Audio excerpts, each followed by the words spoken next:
उसे उन कारणों का पता चल जाता है तो उसका मन जो चाहे फल उसे मिला उसे सहर्ष स्वीकार कर देता है और दोबारा से वांछित फल पाने के लिए संग्राम में जुट जाता है।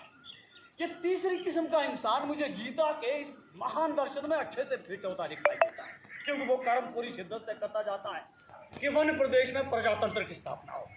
पशु समाज में इस क्रांतिकारी परिवर्तन से हर्ष की लहर दौड़ पड़ी कि सुख समृद्धि और सुरक्षा का स्वर्ण युग अब आया और वो आया। जिस वन प्रदेश में हमारी कहानी ने चरण धरे हैं उसमें भीड़ें बहुत थी, निहायत नेक, ईमानदार, दयालु और निर्दोष पशु जो घास तक को फूंक फूंक कर खाता है। भेड़ों ने सोचा कि हमारा भय अब दूर हो जाएगा, हम अपने प्रतिनिधियों से कानून बनवाएंगे कि कोई पशु किसी को न मारे न सताए, सब जिए और जीने दे, शांति, स्नेह, बंधुत्व और सहयोग पर समाज आधारित हो। इधर भेड़ियों ने सोचा कि हमारा अब संकट काल आया, भेड़ों की संख्या इतनी अधिक है कि पंचायत में उनका ही बहुमत होगा। तो कहीं उन्होंने कानून बना दिया कि कोई पशु किसी को ना खाए, तो हम खाएंगे क्या? हमें क्या घास चरना सीखना पड़ेगा? ज्यों ज्यों चुनाव समीप आता भेड़ों का उल्लास बढ़ता जाता, ज्यों ज्यों चुनाव समीप आता भेड़ियों का दिल बैठता जाता। एक दिन बूढ़े सियार ने भेड़िए से कहा, मालिक आजकल आप बड़े उदास रहते हैं। और वो पूछा, महाराज आपके मुख चंद्र पर चिंता के मेघ क्यों छाए हैं?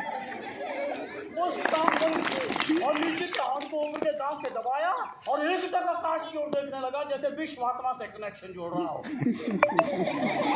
फिर बोला, बस सब समझ में आ गया मालिक, अगर पंचायत में भेड़िया जाति का बहुमत हो जाए तो।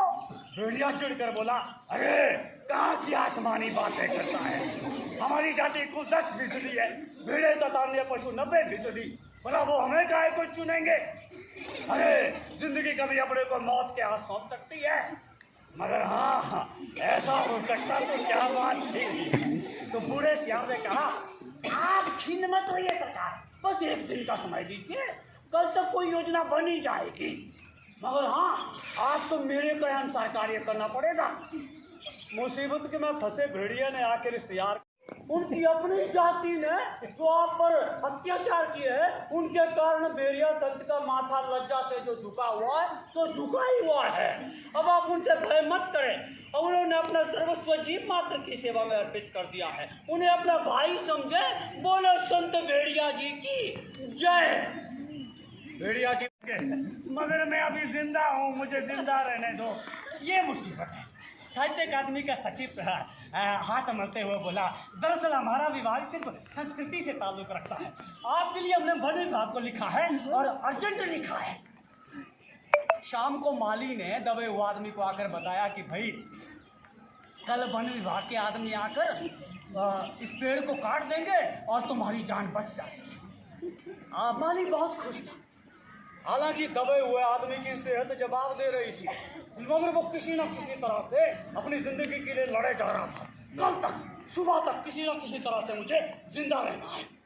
अगले दिन सुबह जब वन विभाग के आदमी हारी कुल्हाड़ी लेकर पेड़ काटने के लिए आ गए तो उन्हें पेड़ काटने से रोक दिया। मालूम हुआ कि विदेश मंत्रालय का हुक्म आया है कि इस पेड़ को ना काटा जाए।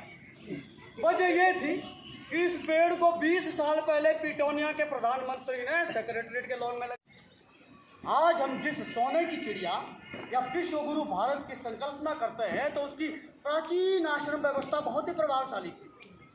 उसमें पढ़ाई लिखाई शिक्षा दीक्षा इसलिए नहीं थी कि सरकारी नौकरी पाई जाए, इसलिए थी कि एक पूर्ण इंसान बना जाए। और उस शिक्षा में ये पाठ जीवन भर याद रहता था कि हमें एक दिन इस संसार को छोड़कर चले जाना है अपने उसी सोर्स के पास। क्या हम जन समझ ही नहीं पा रहा कि जिस लाइन में मैं खड़ा हूँ वो जाति किस ओर है।